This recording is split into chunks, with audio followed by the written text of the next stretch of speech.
Herkese merhaba arkadaşlar. Kanalıma hoş geldiniz. Ben Nazmiye Dikmen. Evet, bugün sizlerle yeniden tütü etekli tavşanımızın erkek arkadaşını yapacağız. Şimdi bunu kenara bırakalım ve aynı tarif ile aynı kafa, aynı bütün sayıları aynı, sadece sayılarını değiştirerek şu şekilde ayakkabısını çorap şeklinde biraz sadece görüntüsünü, bazı detaylarını değiştirerek öreceğiz. Birinci videoda bu kafayı örmüştük zaten. Kafamız hazır. Birinci videodan bunu aynısını yapacağız. Ben videonun altına açıklama bölümüne linkini bırakacağım. Oradan kolaylıkla yapabilirsiniz. Evet, kafamız dediğim gibi hazır. Şimdi bugün sizlerle ayağımızı çalışacağız ve kolumuzu. Evet, sadece kıyafet olarak farklılık var. O yüzden sayıları birebir aynı. Şimdi bunun için yine ten rengi olarak böyle kırık bir beyaz kullanıyorum. Bembeyaz da olabilir, çok açık mavi olabilir. Renk size kalmış. Ben elimdeki ipleri değerlendiriyorum. Bu şekilde iplerim var. Bundan 2 tane olsun. Bir tane yetmiyor. İlla bir ikinci de gerekiyor arkadaşlar. Diğerleri yine bir tane gerekli, birer tane. Açık mavi, koyu mavi şeklinde. Tabana da böyle gri yaptım. Sizler de daha farklı renklerde kırmızılar da çalışabilirsiniz. Bir de papyon yapacağız en son kırmızıdan. Onun yanına şu an koymamışım ama papyon değil, kırmızı deyince aklıma geldi. Evet. Şimdi arkadaşlar örgümüze başlayalım. Önce tabanla başlayacağız. Tabanımız kızınki ile şöyle kızınki ile aynı birebir taban yapıyoruz. Bunu şimdi oradan kırptım. Kız tavşanın tabanından kırptım. Şimdi biraz sonra o geçecek. Daha sonra bunu anlattıktan sonra tekrar devam edeceğiz.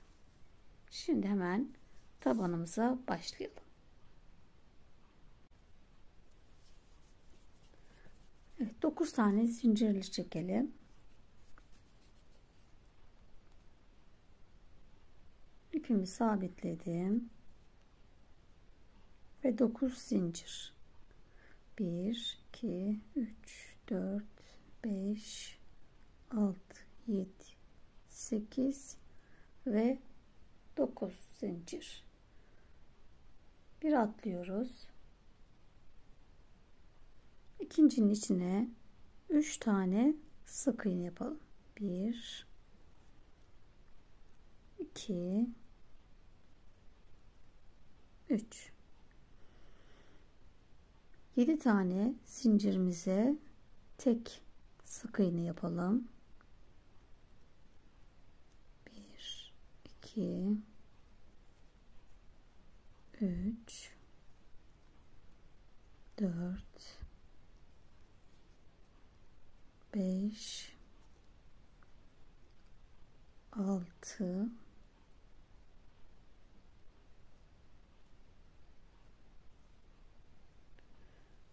6 tane zincirimize tek yaptık. Son kalan sık iğnemize 3 tane. 1, 2 ve 3. Evet, köşemizi döndük. Şimdi zincirimizin bu tarafındaki katlar, tek katlarına da ortaya batmak yeterli zaten. Hemen aynı yere batıyoruz. 6 tane. 1, 2, 3, 4, 5 ve 6. Evet, birinci sıramızı tamamladık. Sıra başımıza ipimizi takalım. Evet, 18 tane sık iğnemiz oldu. İkinci sırada 3 tane sık iğnemize çift batalım.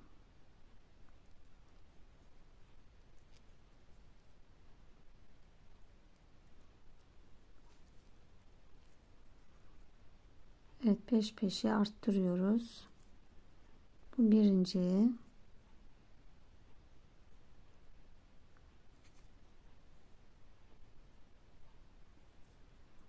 İkinci arttırma. Üçüncü arttırma. 6 sık iğneye tek batalım. 1 2 3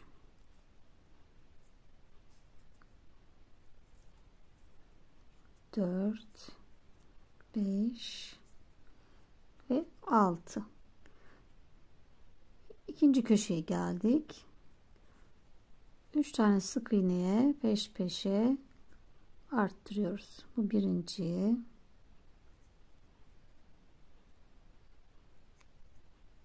İkinci arttırma ve üçüncü. Evet, 6 tane sık iğnemize tek batarak ikinci sıramızı tamamladık.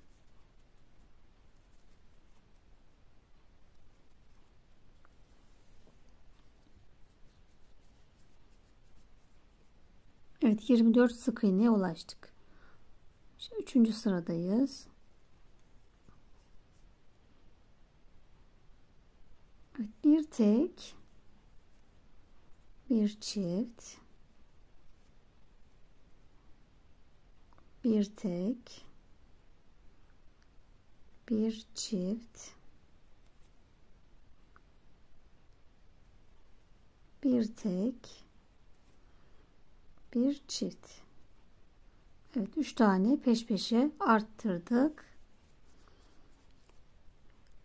7 tane sık iğneye tek batalım. 3 4 5 6 ve 7.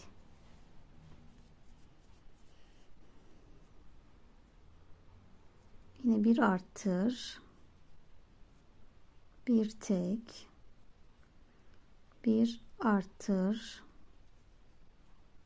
bir tek, bir arttır. Evet, toplam 6 arttırma yaptık. 3 burada, 3 bu tarafta. Şimdi geri kalan 6 taneye tek batalım.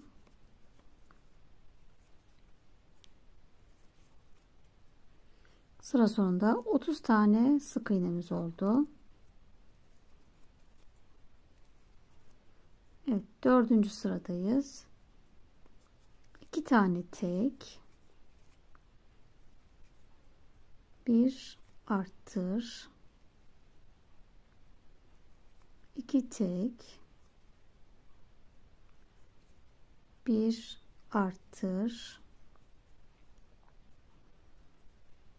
2 tek, bir arttır. 8 tane tek batalım. 1 2 3 4 5 6 7 ve 8 tek battık. 1 arttır, 2 tek, 1 arttır, 2 tek, 1 arttır. Evet, geri kalan 6 sık iğneye tek batıyoruz. Evet, sıra sonunda 36 sık iğneye ulaştık. Evet, 5. sıradayız. 3 tek,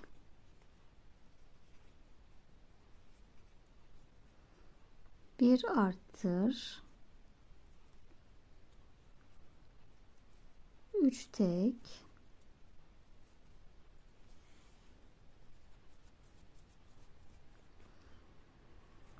bir arttır, 3 tek, bir arttır.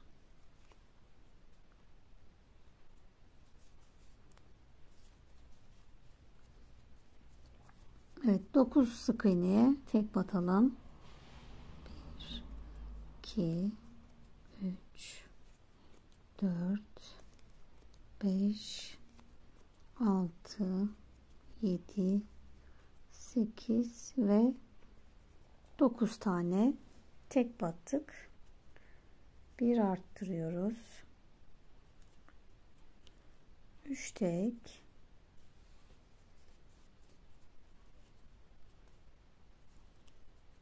bir arttır,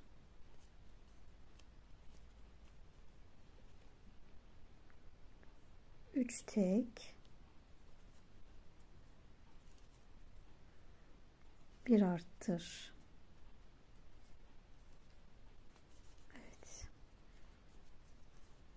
Ve 6 tane tek batarak sıramızı, son sıramızı yaptık tabanda. 42 tane sık iğnemiz oldu. Evet, şimdi yukarıya geçeceğiz. Artık evet, tabanımızı bitirdik arkadaşlar. Toplam 5 sıra ördük ve sıra sonunda 42 tane sık iğnemiz var. Şimdi 6. sıradayız. İpimi bu tarafa aldım. 6. sıramızı BLO'dan öreceğiz. Yani şuradaki başak görüntüsü var ya, bunun arkadakinden batacağız şuraya.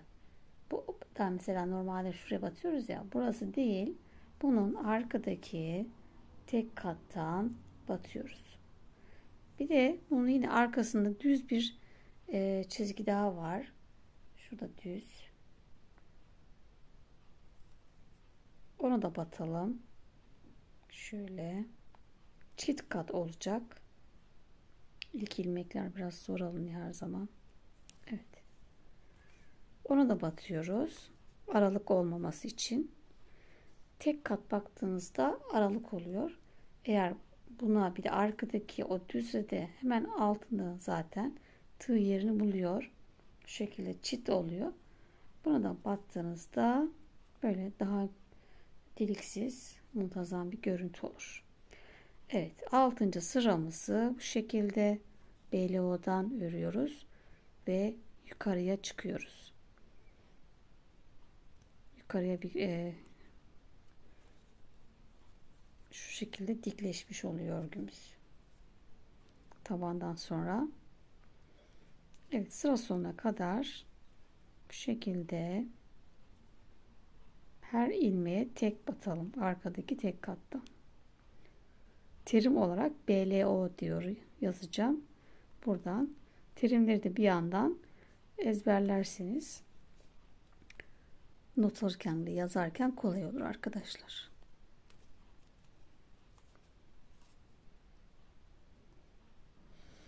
Evet, 6. sıramı tamamladım arkadaşlar.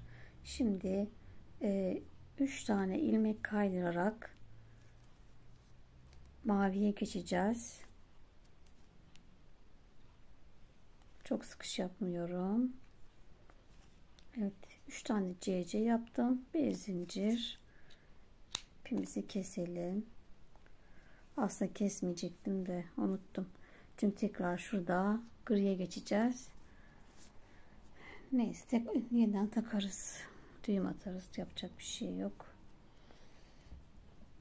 Evet, şimdi maviye geçiyorum.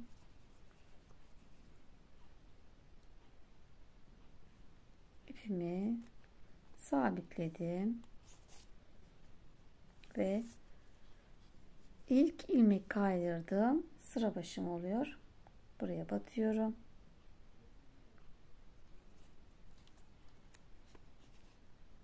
Şimdi 3 sıra mavi öreceğim. Eksiltme artırma yapmadan önce bu 3 ilmek kaydırdığıma batıyorum. Renk geçiş düzgün olsun diye.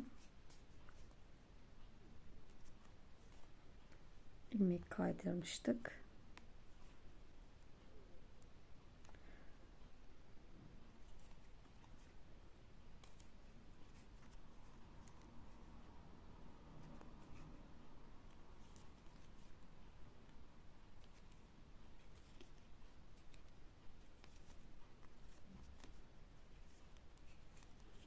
Evet, toplam 3 sıra eksiltme artırma yapmadan düz örüyoruz. Şu şekilde. Evet, 3 sıra mavi rengimi tamamladım. 7, 8 ve 9. sıralarımız. Şimdi yeşil griye geçeceğim. İpimi koparmıyorum. Şöyle arkada dursun. Gri ile devam ediyorum. Bakayım burada nasıl yapmışım. Evet, burada en son şöyle yapalım. Son ilmeğimizi gri ile geçiş yapacağız.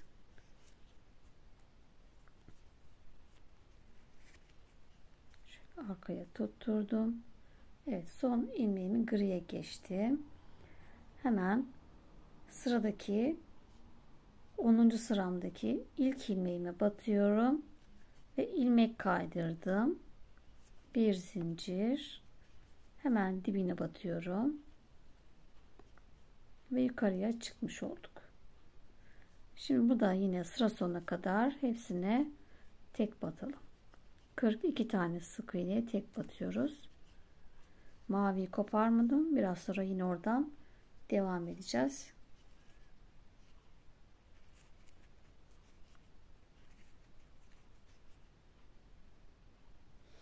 Evet, sıra sonuna geldim ve son ilmeği mavi iple kapatıyorum.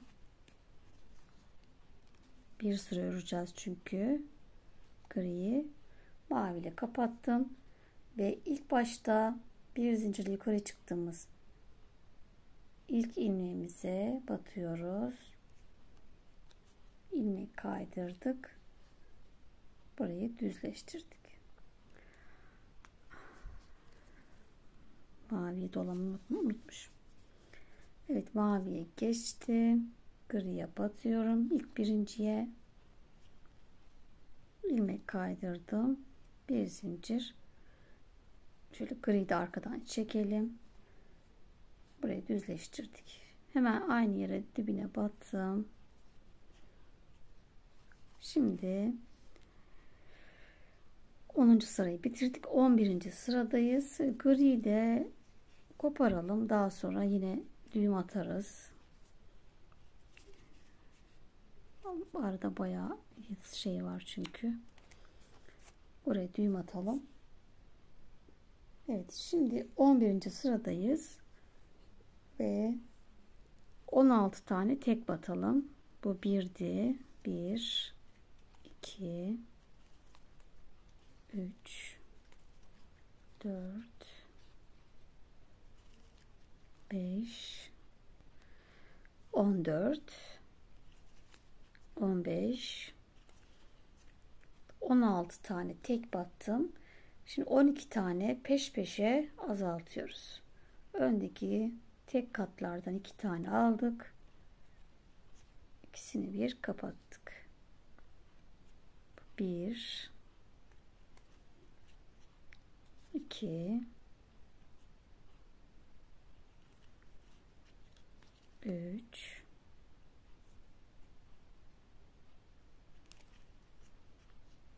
4 5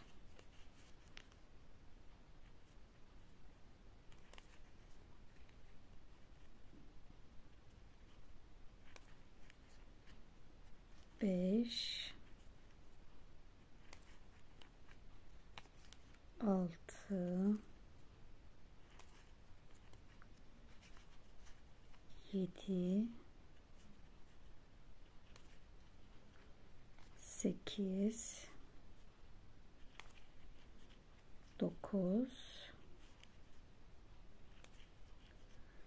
10 11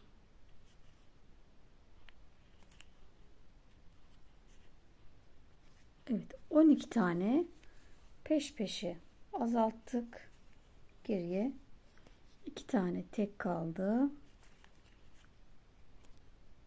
Ve bu sıramızı bitirdik. Şimdi yine bu ilk baştakine batıyoruz. Birinciye ilmek kaydırarak burayı düzleştirdik. Bir zincir çektim. Evet, sıra sonunda 30 tane sık iğnemiz kaldı. Şimdi 2 sıra düz öreceğiz.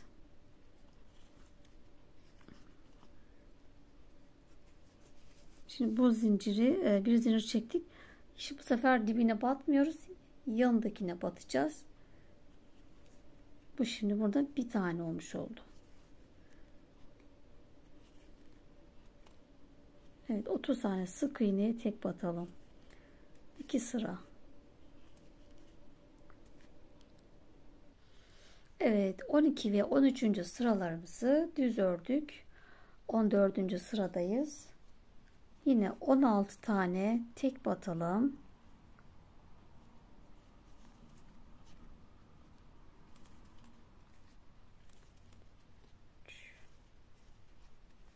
Dört, 5, 6, 15, 16 tane tek battım. Şimdi yine 6 tane peş peşe azaltıyoruz. Birinci azaltmamız.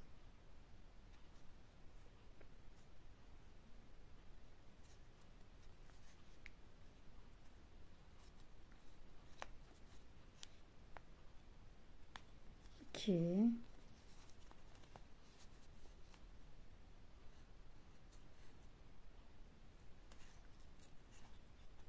Üçüncü. Dördüncü.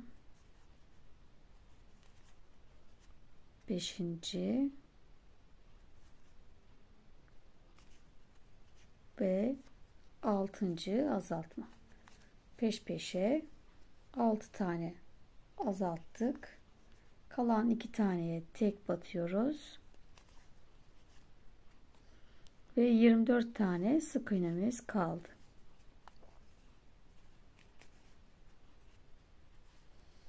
Evet, şimdi 4 sıra düz örelim. Eksiltme artırma yapmadan düz örüyoruz.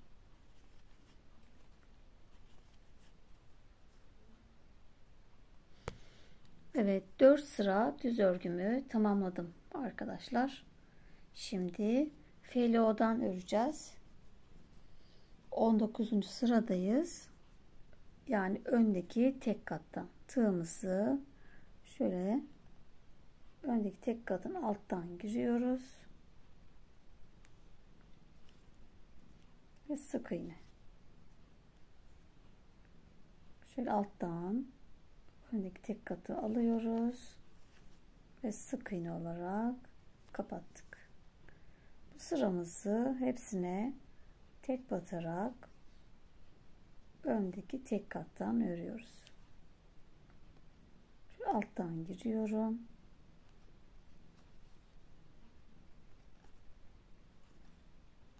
Evet, bu şekilde devam edelim. 24 sık iğneye tek batalım.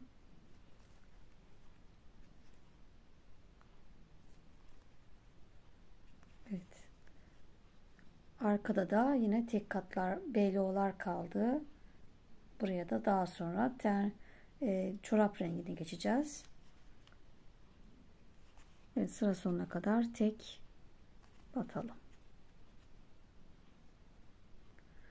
Evet, sıramı bitirdim arkadaşlar. Şimdi içerisine dondurma kapağından kestiğimiz kalıbımızı yerleştirelim.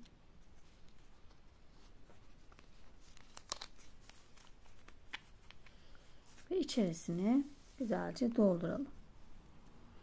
Buruna doğru iyice sıkıştıralım elyafı.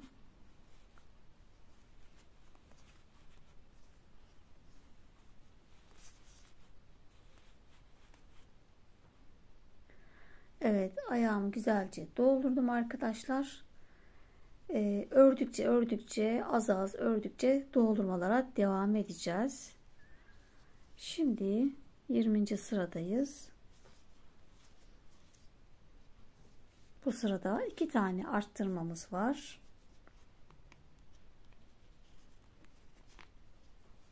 Evet, 2 tane sık iğneye tek batıyorum.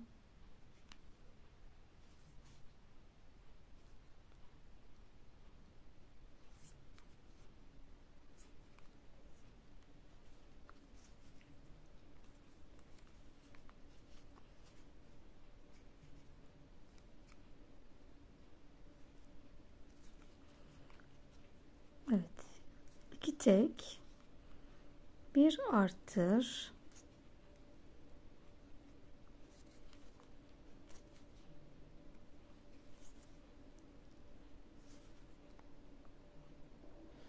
Evet, arttırmadan sonra 10 tane tek battım. Bir arttır. Ve yine sıra sonuna kadar 10 tane tek batıyoruz. Ve 2 tane arttırma yapmış olduk. 26 sık iğneye ulaştık. Şimdi bundan sonra 2 sıra eksiltme arttırma yapmadan düz örelim.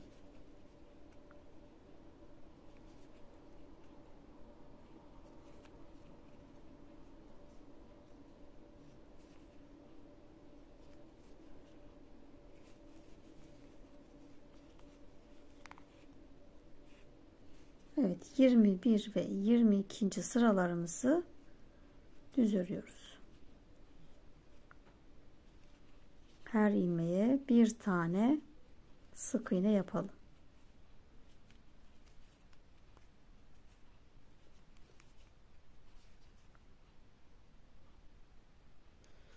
Evet, 2 sıra düz ördüm ve 3 tane ilmek kaydırarak ipimizi koparacağız.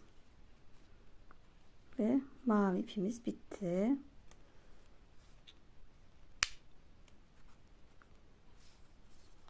Evet, şimdi tekrar gri iple çorabımızı yapalım.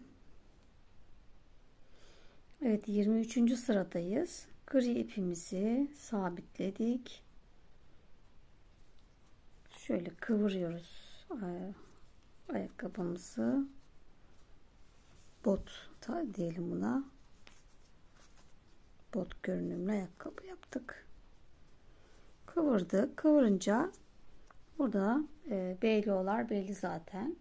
Şu tek katlar. Şimdi bunların içine hemen sıra başından başlıyoruz. İlk sıra başımız zaten burada belli. Hemen birinciye battım.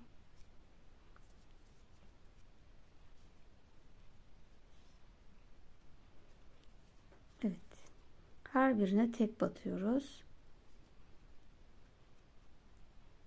Şu tek katlara.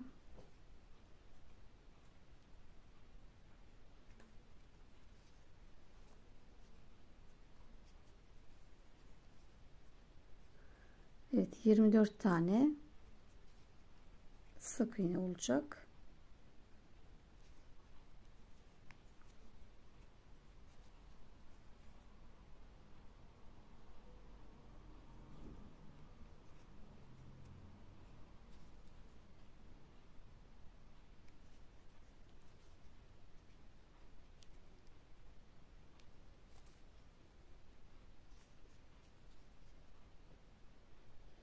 Evet, bundan sonra yine 2 sıra düz öreceğiz.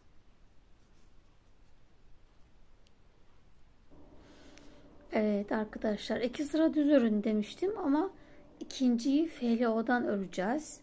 Yani 24. düz ördük. 25. Şöyle alttan yine önden tek kattan batıp FLO'dan öreceğiz. Burayı açıklamayı unutmuşum.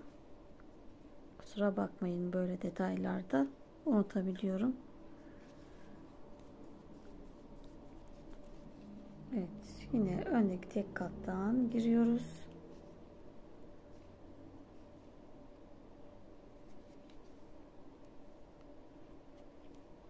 Bu gri de son sıramız zaten. Bundan sonra koparıp ten rengiyle öreceğiz.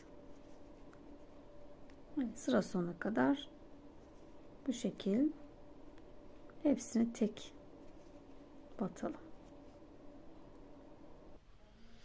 Evet, 25. sıramızı FLO'dan ördük ve 3 tane ilmek kaydırarak çorabımızı artık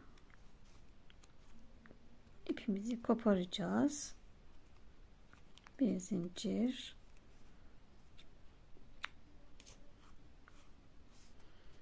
ve ten rengiyle devam ediyoruz.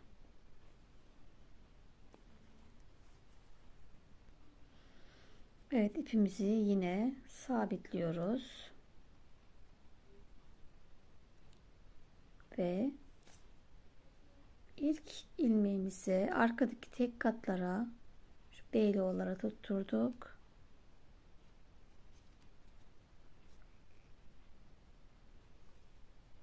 Her birine tek batalım. 24 tane sık iğne yapacağız.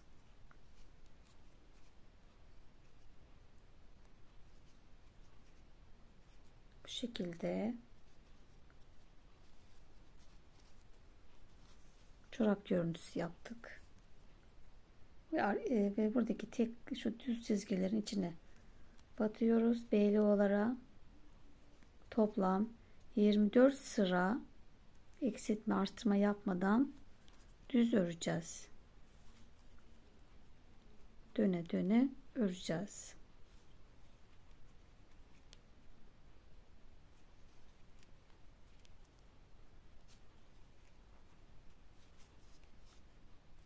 Evet, bu şekilde devam edelim. Evet, bacağımızı 24 sıra düz ördük arkadaşlar. En son 50. sıra burası. 50. sırada bitiriyoruz. Bir taneyi kopardık. İkinciden devam edeceğiz. Şimdi bunları kenara alalım. Önce kollarımızı örelim. Hazır olsunlar. Daha sonra gövdeye birleştireceğiz. Şimdi bu şekilde birinciyi ördüm. İkinciden devam ediyoruz. Sihirli halkaya yine sihirli halkayla başladık. 6 sık iğne. İkincide hepsini çift battık. 12. Üçüncü sırada bir tek, bir çift, bir tek, bir çift, 6 tekrar 18 oldu. Ve daha sonra 27 sıra eksiltme arttırma yapmadan döne döne düz ördük arkadaşlar. Şimdi orada ipimizi koparacağız.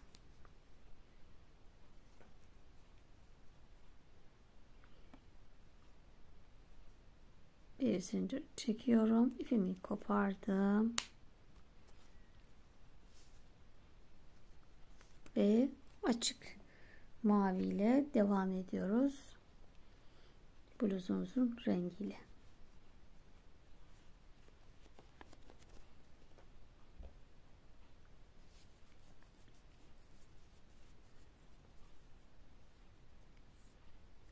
İpimizi sabitliyoruz.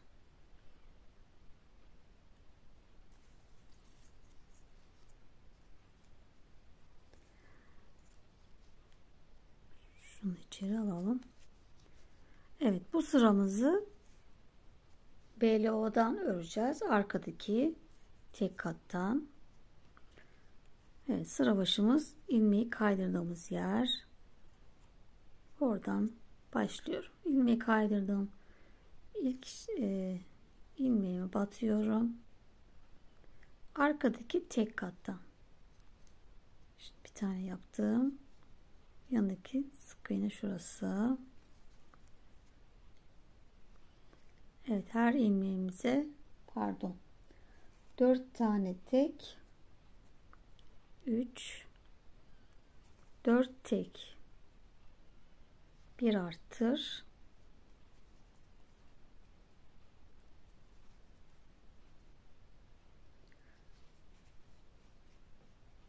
3 tek,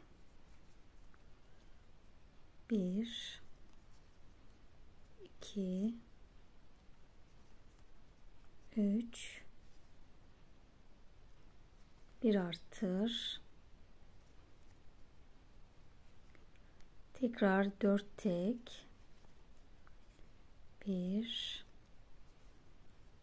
2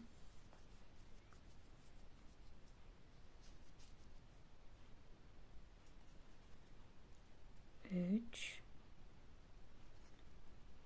4 bir artır,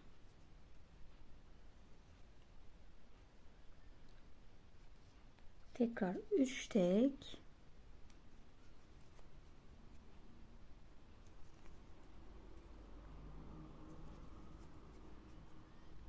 ve bir artır. Toplam 4 tane arttırma yaptık. Sayımız 22 oldu. Evet, şimdi bundan sonra 6 sıra eksiltme arttırma yapmadan düz öreceğiz.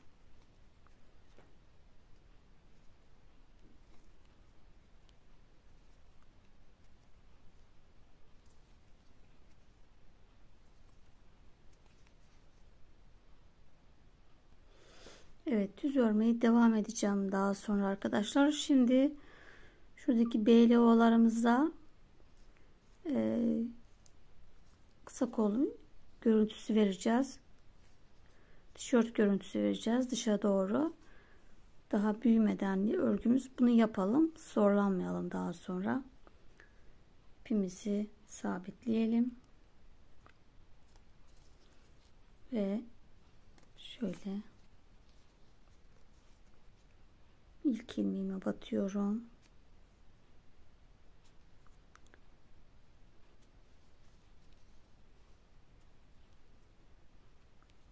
Üç tane tek batıp bir arttıracağım. 1 2 3 tek, bir arttır,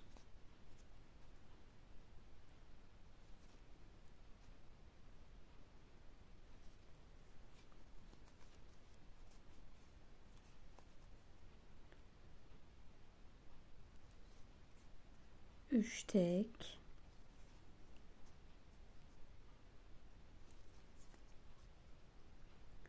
bir arttır,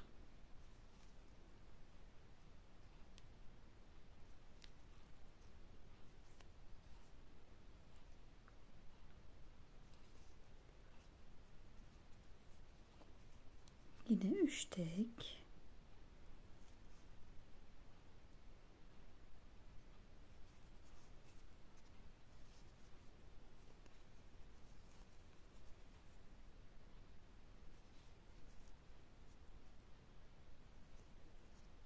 bir arttır,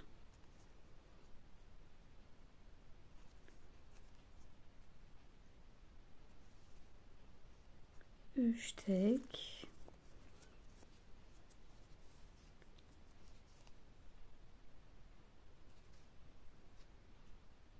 bir arttır ve geri kalan iki tane tek batalım.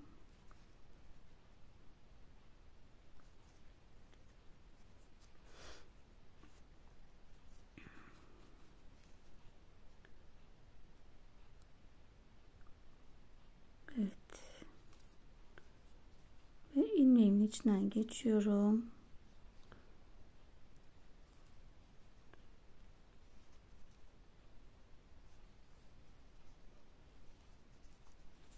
Bir zincir çekip ipimizi keselim.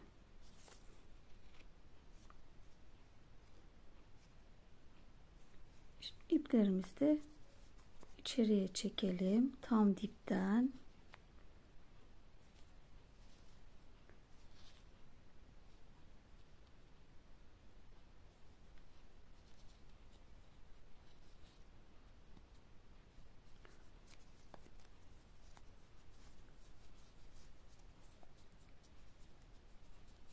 Evet, kolumuzu yaptık. Tişört görüntümüzü verdik. Şimdi bunlar da çıkmasın diye yine bir düğüm atalım.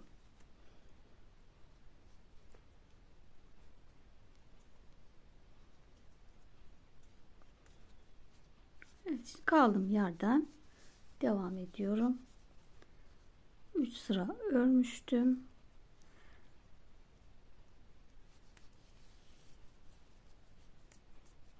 Evet, 3 sıra daha düz öreceğim. Evet, 6 sıra düz örgümüzü tamamladık. 38. sıradayız. Ve yine 4 tane azaltma yapacağız. 4 tane tek batalım.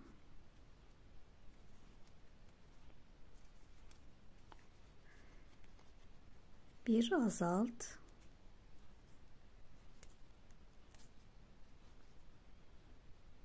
Üç tek.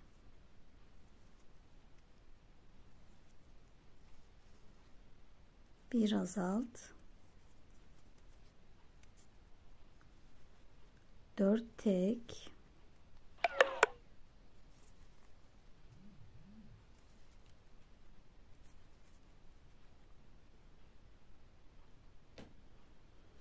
Bir azalt.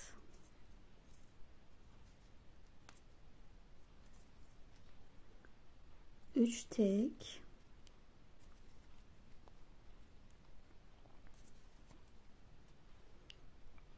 Bir azalt.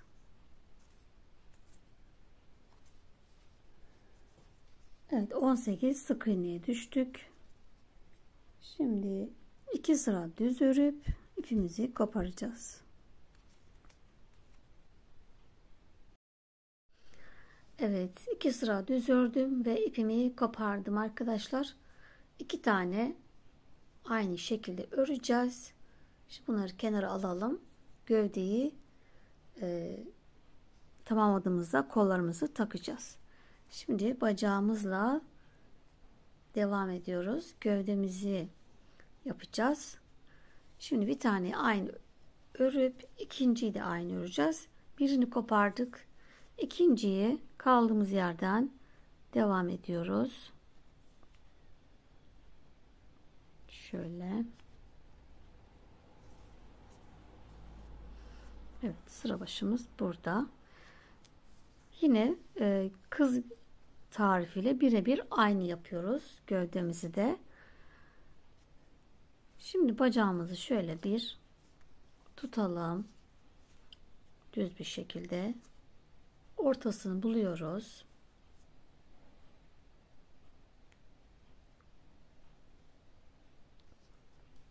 Ve tığım, bakın şöyle tuttuğumda tığım yerini buldu. Ortası burası. Şimdi buraya kadar düz öreceğiz. 1, 2, 3, 4, 5, 6. Evet, 7 tane düz örelim. 6, 7 idi.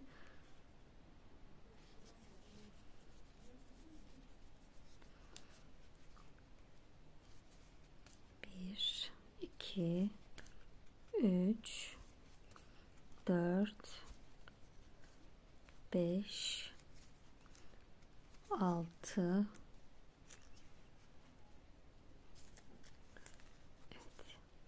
7 tane tek battım. Kızınkinde 6 denk gelmişti. 6 veya 7 fark etmez arkadaşlar.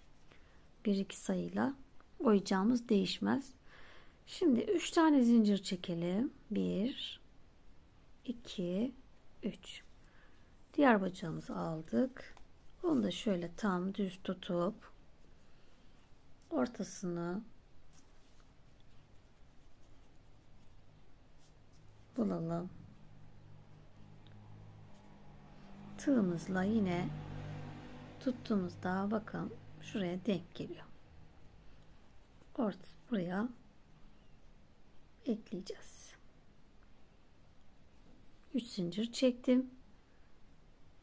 Bulduğumuz yere tutturdum.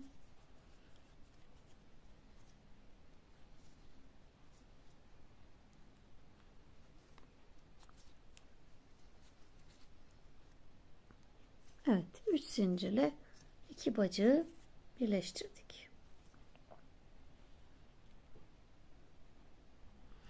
Evet, şimdi bu sırada bacağımızın 3 tarafından arttırma yapacağız.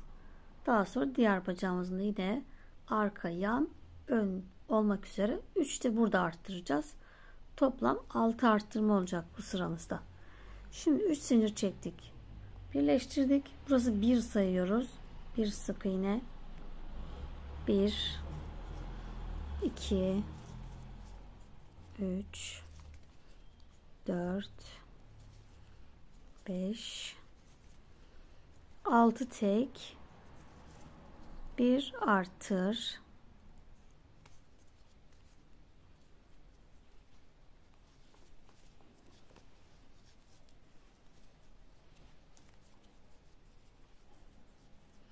evet, 5 tane tek, 1 2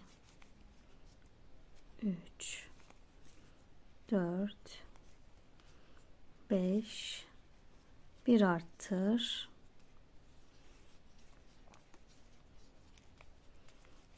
5 tek,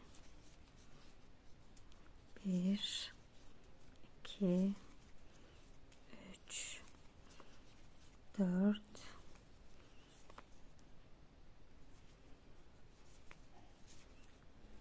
5,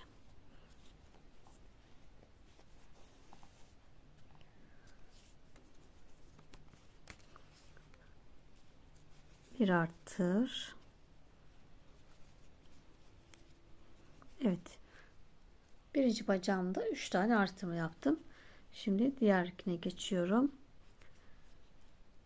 Şimdi 13 tane tek batalım. 1 2 3 4 5. Şimdi zincire geldik. Zincire de 3 tane tek batacağım. Sadece şuradaki delik oluşmasın diye batıp çıktım. Zincire batıyorum. Bu 1 sayıyorum bunu şimdi. Zincire batmış gibi. Sadece boşluğu doldurdum. Bu da 1 2 3. zincirimde yine 3. zincire battım. Dibine batıp çıkıyorum. Boşluğumu doldurdum.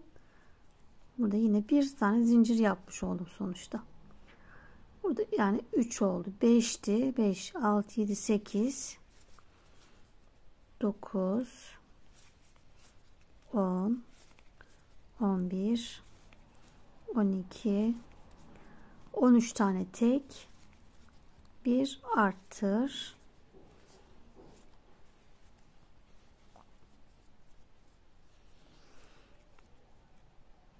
5 tek, 2 3 4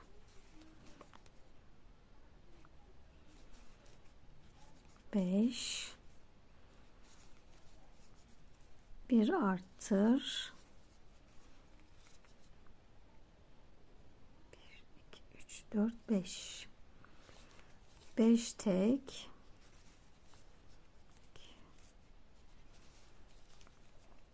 3 4 5.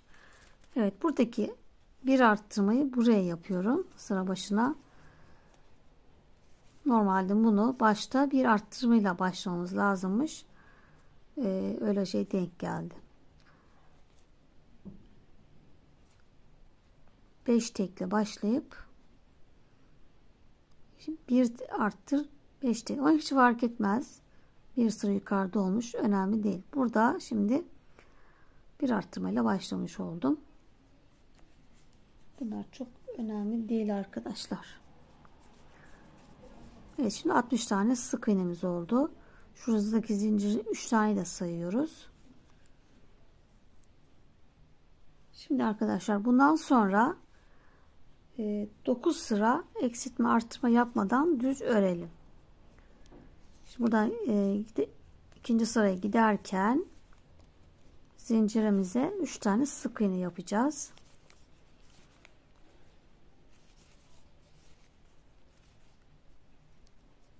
Bunları da unutmayalım. Burada 3 tane sık iğnemi de tek batıyorum.